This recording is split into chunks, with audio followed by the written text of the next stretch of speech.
ہندوستانی فلم کا اردو زبان و ادب سے گہرا رشتہ رہا ہے۔ یہ بات بلا خوف و تردید کہی جا سکتی ہے کہ ہندوستانی فلموں کے فروغ اور انہیں مقبول عام بنانے میں اردو زبان کا بے حد اہم کردار رہا ہے۔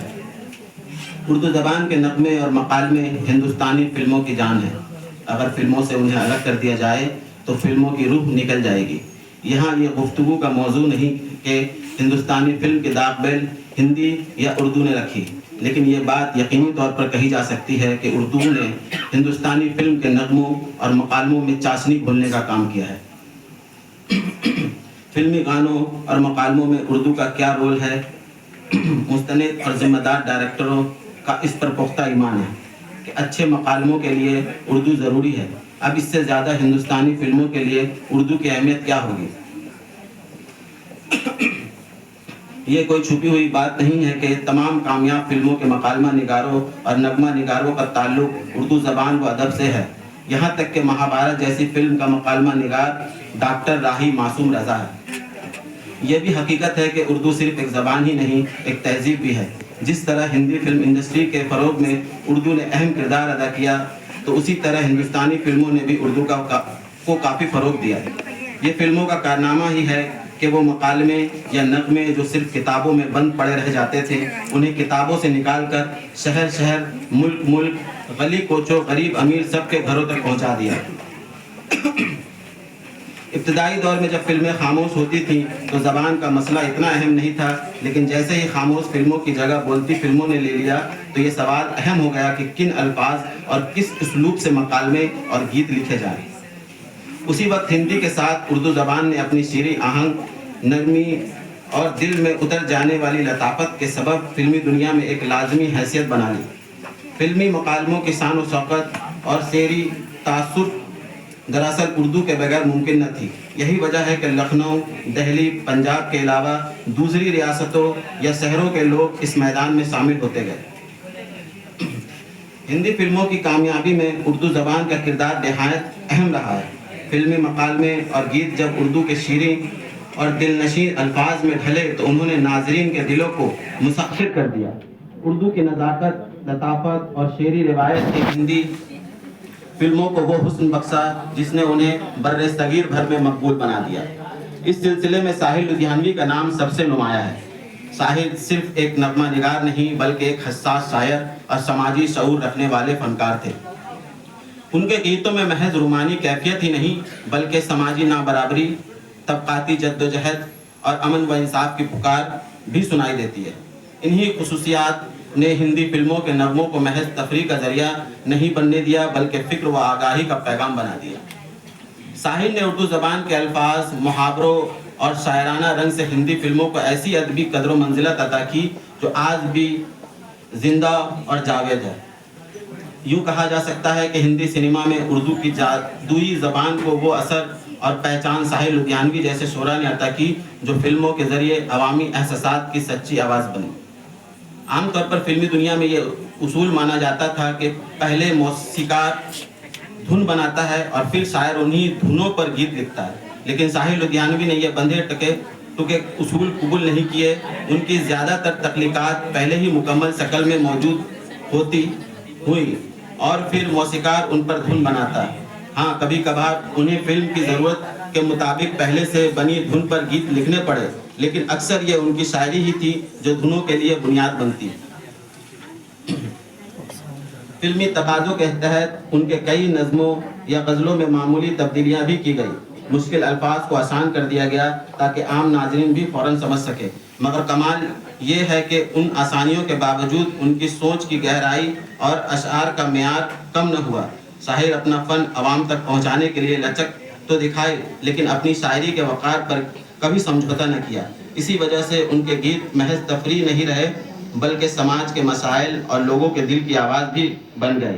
یہی وجہ ہے کہ آج بھی ساحل لدھیانوی کا نام صرف فلمی شاعر کے طور پر نہیں بلکہ ایک سنجیدہ اور بڑے ادیب کے طور پر یاد کیا جاتا ہے۔ اگر ہم ہندی فلم صنعت میں اردو کے تسلسل کو دیکھیں تو ساحل لدھیانوی ایک فیصلہ کن شخصیت کے طور پر ابھرتے ہیں۔ ان کے بعد بھی جاں نثار اختر، ثقیل بدایونی اور مجروح سلطان پوری جیسے شعراء نے اپنی چھاپ چھوڑی۔ لیکن شاہر کی انفرادیت یہ تھی کہ انہوں نے فلمی دنیا کو نغمہ نگاری کی سطح سے اٹھا کر فکری اور سماجی سوالات کے دائرے میں داخل کیا۔ ان کے کلام نے یہ ثابت کیا کہ نغمہ صرف دل بہلانے والی چیز نہیں بلکہ شعور جگانے اور بدلنے کا ذریعہ بھی ہو سکتا ہے۔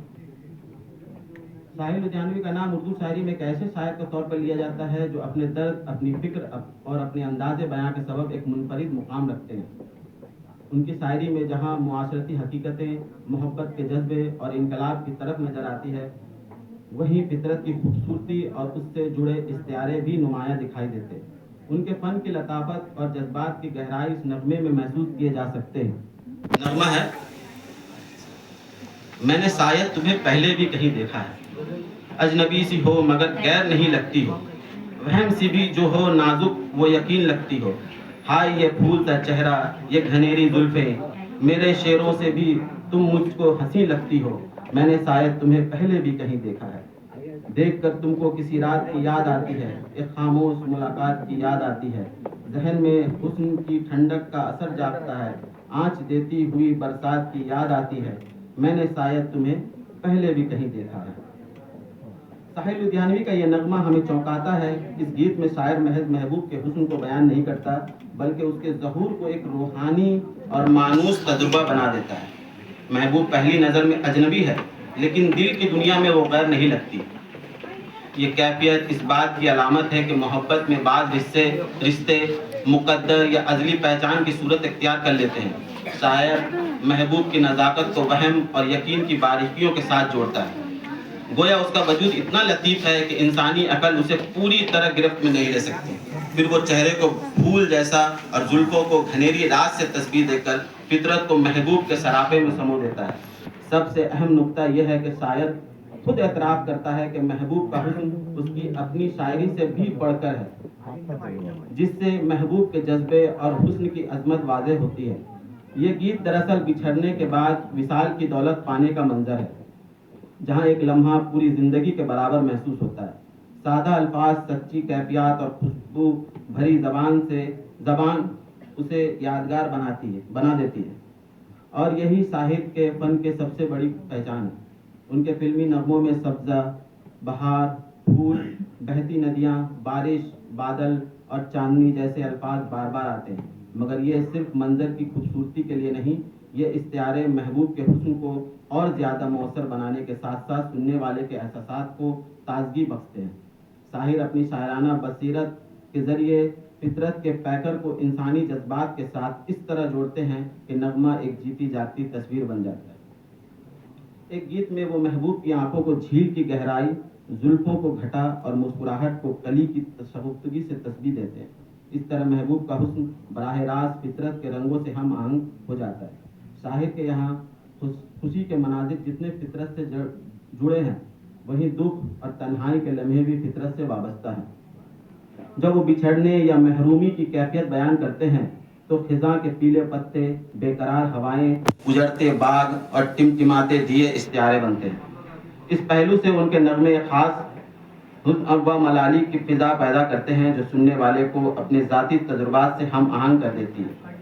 ان کے نغمے میں سرد ہوا، ویران رات اور چاند کی تنہائی کو دل کے زخم کے ساتھ جوڑ کر ایسا منظر تخلیق کیا گیا ہے جو سننے والے کو اندر تک چھو لیتا ہے۔ شاعر اپنی نغمہ نگاری میں فطرت کو محض تزئین کے طور پر استعمال نہیں کرتے جیسا کہ ان کے ہم عصر نغمہ نگار اکثر کرتے تھے۔ ان کے یہاں فطرت محض منظر نہیں بلکہ تجربے کا حصہ ہے۔ محبوب کا ذکر ہو تو فطرت اس کی تفسیر ہے، جدائی کی بات ہو تو فطرت اس کا غم بانٹتی ہے، انقلاب کا نعرہ ہو تو فطرت اس کا استعارہ ہے۔ یوں ان کے نغمے فطرت کے توسط سے کائناتی اور انسانی احساسات کو ایک وحدت میں ڈھال دیتے ہیں۔ یہی ان کے فن کی اصل انفرادیت ہے۔ شاعر کے نغمے اس امر کی گواہی دیتے ہیں کہ فطرت صرف ایک خارجی حقیقت نہیں بلکہ انسانی دل کی کیفیات کا آئینہ بھی ہے۔ انہوں نے قدرت کے مناظر کو انسانی جذبات کے ساتھ جوڑ کر ایسا ادبی و فکری سرمایہ تخلیق کیا ہے جو ہمیشہ تازہ رہتا ہے۔ یہی وجہ ہے کہ ان کے گیت آج تک مقبول ہے، کیونکہ وہ صرف سنے نہیں جاتے بلکہ محسوس بھی کیا جاتے ہیں۔ شاعر کے یہاں فطرت کی علامت خصوصی اہمیت رکھتی ہے۔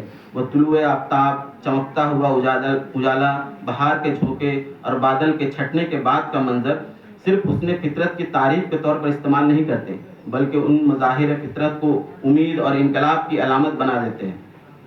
ان کی شاعری میں یہ سب مظاہر ظلم، جبر اور تاریکی کے مقابلے میں روشنی اور نئی زندگی کا استعارہ ہے۔ یہی وصف انہیں ایک عام رومانی شاعر سے الگ اور زیادہ بااثر بناتا ہے۔ مثال کے طور پر جب وہ طلوع آفتاب کا ذکر کرتے ہیں تو یہ محض ایک دلکش منظر نہیں رہتا بلکہ ایک نئی صبح کا پیغام بن کر سامنے آتا ہے۔ وہ طلوع ہونے والے سورج کو ایک ایسے عہد کی علامت بناتے ہیں جو ظلم و تاریکی کے خاتمے کے بعد جنم لیتا ہے۔ ان کے ہاں روشنی کا تصور ایک اجتماعی نجات کی صورت میں ابھرتا ہے جو عوام کو ناامیدی کے اندھیروں سے نکالتا ہے اور انہیں ایک نئے خواب اور نئے سفر کی طرف مائل کرتا ہے۔ اسی طرح بہار کی آمد کا استعارہ بھی شاعر کے یہاں انقلابی پیغام سے جڑا ہوا ہے۔ وہ خزاں رسیدہ ماحول یا پس مردگی کو محض ذاتی غمگساری کے روپ میں بیان نہیں کرتے بلکہ اس کو ایک طبقاتی و اجتماعی دکھ سے جوڑ دیتے ہیں۔ پھر جب بہار کی نوید سناتے ہیں تو یہ بہار صرف گل و بلبل کی مسرت تک محدود نہیں رہتی بلکہ غریبوں اور محکوم عوام کے لیے خوشحالی، آزادی اور انقلاب کی آمد کی نوید بن جاتی ہے۔ اس علامت میں نہ صرف ایک تخیلی حسین منظر پوشیدہ ہے بلکہ مستقبل کا وہ خواب بھی درج ہے جو سماج کی بنیادی تبدیلیوں سے بندھا ہوا ہے۔ بادل کے چھٹنے کے بعد کا منظر بھی اسی فکر کا تسلسل ہے۔ ان کا ایک نغمہ ہے جو ان تمام باتوں سے جو ہے ریلیٹ کرتا ہے۔ وہ صبح کبھی تو آئے گی، ان کالی صدیوں کے سر سے جب رات کا آنچل ڈھلکے گا، جب دکھ کے بادل پگھلیں گے، جب سکھ کا ساگر جھلکے گا، جب انبر جھوم کے ناچے گا، جب دھرتی نغمے گائے گی، وہ صبح کبھی تو آئے گی۔ جس صبح کی خاطر جگ جگ سے ہم سب مر کے جیتے ہیں، جس صبح کے امرت کی دھن میں ہم زہر کے پیالے پیتے ہیں، ان بھوکی پیاسی روحوں پر ایک دن تو کرم فرمائے گی، وہ صبح کبھی تو آئے گی۔ اس بات کا بین ثبوت ہے کہ اس گیت میں شاعر نے ایک ایسی صبح کا تصور پیش کیا ہے، وہ صبح کبھی تو آئے گی جو ظلمت اور غلامی کے اندھیروں کو چاک کر کے روشنی، امن اور مساوات کی نوید لے کر آئے گی۔ یہ صبح محض خواب نہیں بلکہ وہ حقیقت ہے جس کے لیے اجتماعی جدوجہد اور حوصلہ درکار ہے۔ گیت کے پہلے حصے میں شاعر نے امید اور روشنی کی بات کی ہے۔ وہ صبح وہ وقت ہے جب انسان کے ارمان بھڑکتی ہوئی بھٹیوں میں جلنا بند کر دیں گے، جب بھوک اور افلاس کے عذاب سے انسانیت کو نجات ملے گی اور جب دنیا کی گندگی پاکیزگی میں بدل جائے گی۔ ان مصروں میں ایک گہرا درد بھی ہے اور امید کی کرن بھی، گویا شاعر اندھیروں کی شدت دکھا کر صبح کی چمک کو مزید نمایاں کرتا ہے۔ دوسرے حصے میں شاعر نے واضح طور پر کہا ہے کہ وہ صبح خود بخود نہیں آئے گی بلکہ ہمیں اپنی جد و جہد، قربانی اور اجتماعی عزم سے اسے لانا ہوگا۔ جب ظلم کے بندھن ٹوٹیں گے، جب نا انصافیوں کے قلعے ڈھہ جائیں گے اور جب عام انسان اپنی آزادی کا حق پائیں گے، تبھی نئی زندگی کا آغاز ہوگا۔ وہ صبح ہم ہی سے آئے گی کا تکرار نہ صرف ایک نعرہ ہے بلکہ عمل کی پکار ہے جو قوم کو خواب سے حقیقت کی دنیا میں قدم رکھنے پر ابھارتی ہے۔ یوں شاعر کا یہ گیت محض کل خوش الہانی کے لیے لکھے گئے اشعار نہیں بلکہ انقلابی منشور ہے۔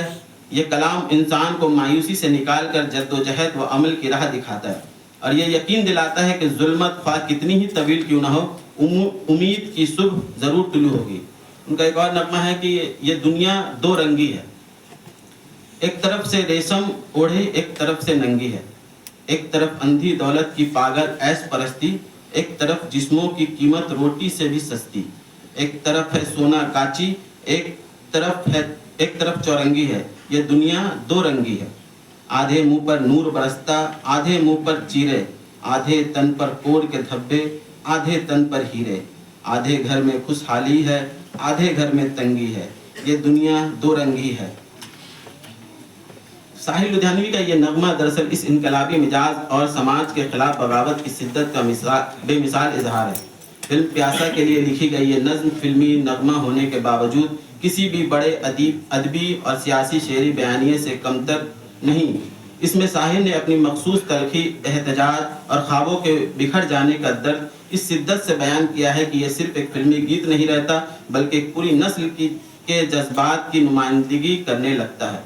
اس نظم میں شاعر ان سماجی حقیقتوں کی پرزور نفی کرتا ہے جہاں محلوں تختوں تاجوں کی چمک کے پیچھے صرف استحصال ناانصافی بھوک اور بے رخی ہے۔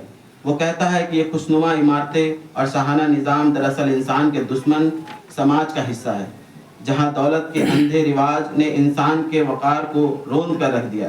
اس دنیا میں غریب اور مجبور انسان کا خون بہانا، عورت کے جسم کو بازار کی زینت بنانا، جوانی کو برائی اور گمراہی کے نذر کرنا اور موت کو زندگی سے بھی زیادہ ارزاں شے بنا دینا سب معمول کی بات ہے۔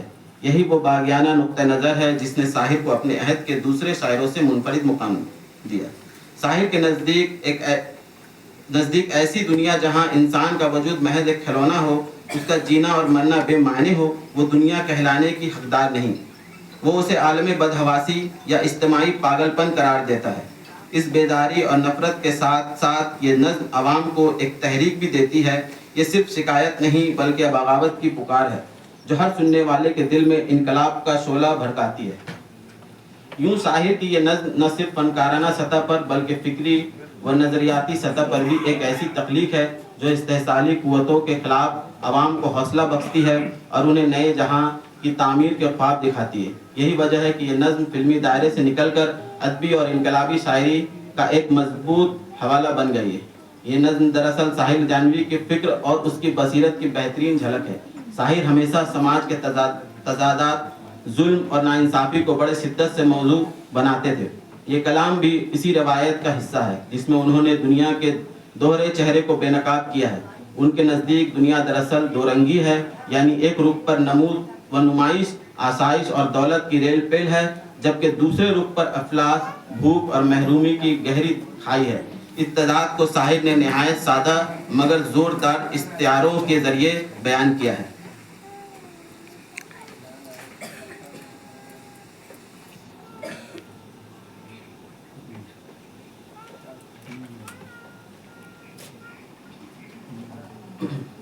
نابرابری پر جو ہے ایک اور ان کا ایک نغمہ ہے جو آپ لوگوں نے سنا ہوگا، کافی مقبول بھی تھی۔ تو ہندو بنے گا نہ مسلمان بنے گا، انسان کی اولاد ہے انسان بنے گا۔ اچھا ہے ابھی تک تیرا کچھ نام نہیں ہے، تجھ کو کسی مذہب سے کوئی کام نہیں ہے۔ جس علم نے انسانوں کو تقسیم کیا ہے اس علم کا تجھ پر کوئی الزام نہیں ہے۔ تو بدلے ہوئے وقت کی پہچان بنے گا، انسان کی اولاد ہے انسان بنے گا۔ ساحر کا یہ مشہور کلام محض فلمی گیت نہیں بلکہ ایک انسانی پیغام ہے۔ اس میں ایک معصوم بچے کی زندگی کو مثال بنا کر یہ بتایا گیا ہے کہ اصل شناخت نہ مذہب سے ہے نہ ذات پات سے بلکہ انسانیت سے ہے۔ شاعر نے اس طفل یتیم کو یقین دلایا ہے کہ مذہب کے نام پر تعصب اور نفرت کی جو دیواریں کھڑی کی گئی ہیں وہ اس کے راستے کی اصل رکاوٹیں ہیں، لیکن انسان کی اولاد ہونے کے ناطے اس کی سب سے بڑی پہچان انسان ہونا ہے۔ ایک ایسا سماج جس نے اس بچے کو تنہا اور بے سہارا چھوڑ دیا ہے، وہی بچہ ساحر کے کلام میں عزت اور وقار کی بلندیوں تک پہنچتا ہے۔ اس فکر کی اصل روح یہ ہے کہ انسان اگر اصل میں انسان بن جائے تو اس سے بڑی کامیابی کچھ نہیں۔ غالب کے مطابق آدمی کو بھی میسر نہیں انسان ہونا۔ وہی کیفیت ساحر نے اپنے گیت میں ایک نئے انداز سے اجاگر کی ہے۔ اسی لیے یہ تخلیق ہمیں نفرت کے بجائے محبت اور امن کو اپنانے کا سبق دیتی ہے۔ ساحر اس تمام تصویر کو صرف شکایت یا نوحے تک محدود نہیں رکھتے بلکہ حل بھی تجوید کرتے ہیں۔ وہ کہتے ہیں کہ دکھ اور سکھ کی ندیوں کو ایک مقام پر ملا دینا ہوگا اور دولت کو اثر نو بانٹنا ہوگا، یعنی جب تک طبقاتی اونچ نیچ باقی ہے دنیا کا ہر نظام بے ڈھنگا اور کھوکھلا ہے۔ شاعر چاہتا ہے کہ مساوات قائم ہو، دولت اور وسائل منصفانہ انداز میں تقسیم ہو تاکہ دنیا کی یہ دو رنگی ختم ہو سکے۔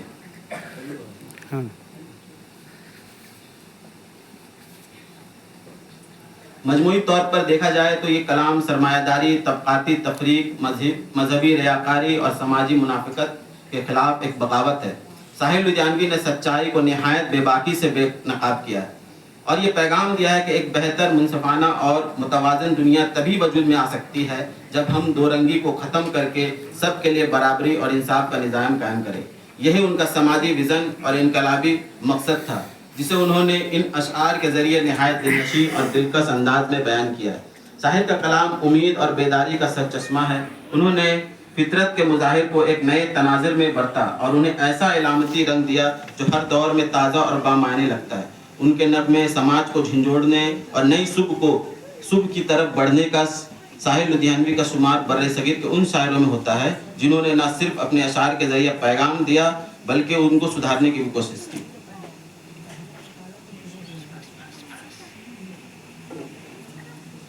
ان کے کلام میں احساسات کو دبانے کے بجائے انہیں نئے زاویے سے دیکھنے کی ترغیب ملتی ہے۔ وہ دکھ اور سکھ کے بیچ کوئی واضح لکیر نہیں کھینچتے بلکہ ہمیں یہ سکھاتے ہیں کہ اگر دل کو اس مقام تک پہنچا دیا جائے جہاں دکھ اور خوشی ایک جیسے محسوس ہو تو انسان سچ میں آزاد اور مطمئن ہو جاتا ہے۔ یہی سوچ انسان کو نہ صرف جینے کا حوصلہ دیتی ہے بلکہ اسے اندر سے مضبوط بھی کرتی ہے۔ یوں شاعر اپنی شاعری کے ذریعے ہمیں یہ سبق دیتے ہیں کہ زندگی کو جتنا ممکن ہو خوشی اور ہمت کے ساتھ گزارو کیونکہ یہی اصل کامیابی ہے۔ ان کے نغمے انسان کو غم کے اندھیروں میں امید کی شمع دکھاتے ہیں اور آگے بڑھنے کی طاقت بخشتے ہیں۔ جیسے کہ ان کا ایک نغمہ ہے، میں زندگی کا ساتھ نبھاتا چلا گیا، ہر فکر کو دھوئیں میں اڑاتا چلا گیا، بربادیوں کا سوگ منانا فضول تھا، بربادیوں کا جشن مناتا چلا گیا، جو مل گیا اسی کو مقدر سمجھ لیا، جو کھو گیا میں اس کو بھلاتا چلا گیا، غم اور خوشی میں فرق نہ محسوس ہو جہاں میں دل کو اس مقام پہ لاتا چلا گیا۔ یہ خوبصورت نظم زندگی کے فلسفے کو نہایت سادگی اور گہرائی سے بیان کرتی ہے۔ شاعر ہمیں یہ سبق دیتا ہے کہ زندگی دکھ اور خوشی کا ملا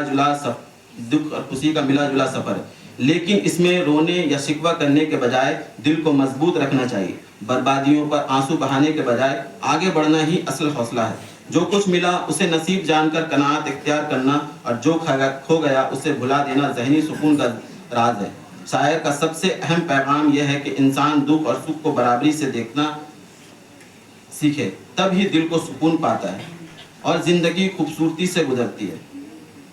شاعر جہاں انسان دوستی، سماجی برابری کی بات کرتے ہیں وہیں محبت اور وفا کی بھی بات کرتے نظر آتے ہیں۔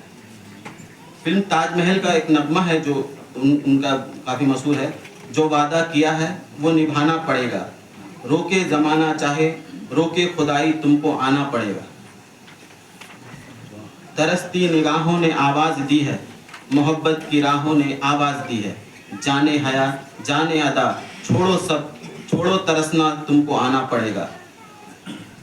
شاعر اردو اور ہندی شاعری کے ان عظیم شعراء میں شمار ہوتے ہیں جنہوں نے اپنے لفظوں میں نہ صرف محبت کا ایک جو وعدہ کیا ہے وہ نیا ادبی مزاج تخلیق کیا بلکہ فلمی شاعری کو بھی سنجیدہ اور اعلیٰ وقار عطا کیا۔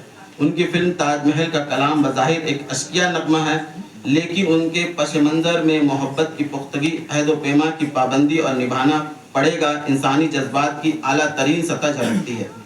یہ شعر و نغمہ فلم تاج محل کا ہے۔ تاج محل بذات خود محبت کی لاجواب علامت کہا جاتا ہے اور اسی علامت کو شاعر نے اپنے انداز بیان میں اور بھی طاقتور بنا دیا۔ خاص بات یہ ہے کہ شاعر نے اس غزل نما نغمے کو تحریر کرنے سے پہلے کبھی تاج محل کا مشاہدہ اپنی آنکھوں سے نہیں کیا تھا، لیکن تخیل کی قوت اور فن شاعری کے کمال سے انہوں نے تاج محل کی عظمت کو لفظوں کے ذریعے زندہ کر دیا۔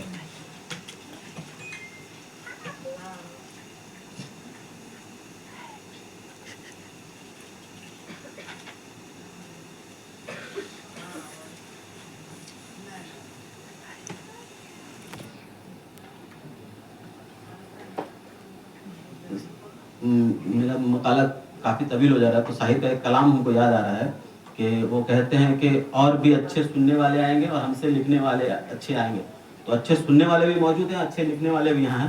تو میں نہیں چاہتا کہ اپنی جو بھی مقالے سے آپ لوگ کو بور کروں، تو میں نے 3-4 پیج کو چھوڑ دیا ہے۔ تو آخری شاعر نے اپنے وقت میں یہ خوشنما فہمی ظاہر کی تھی کہ آنے والے زمانوں میں اور بھی اچھے لکھنے والے اور بہتر سننے والے آئیں گے، لیکن بدقسمتی سے ان کا یہ خواب ادھورا رہا۔ ان کے بعد مجروح، کیفی، ثقیل اور سردار جیسے بڑے نام ضرور سامنے آئے، مگر وقت گزرنے کے ساتھ فن کا معیار متاثر ہونے لگا۔ آج کے ذوق اور پسند کا معیار تجارتی سطح پر طے ہونے لگا ہے اور نغمہ نگاری کی وہ فکری گہرائی کہیں پیچھے چھوٹ گئی ہے جو ماضی میں فلمی اور غیر فلمی شاعری کا طر امتیاز ہوا کرتی تھی۔ سامعین کی ترجیحات بھی بدلتی گئی، ان کے لیے اب گہرے معنی یا سماجی شعور سے مزین اشعار کم دلکشی رکھتے ہیں اور سطحی تفریح زیادہ پسند کی جاتی ہے۔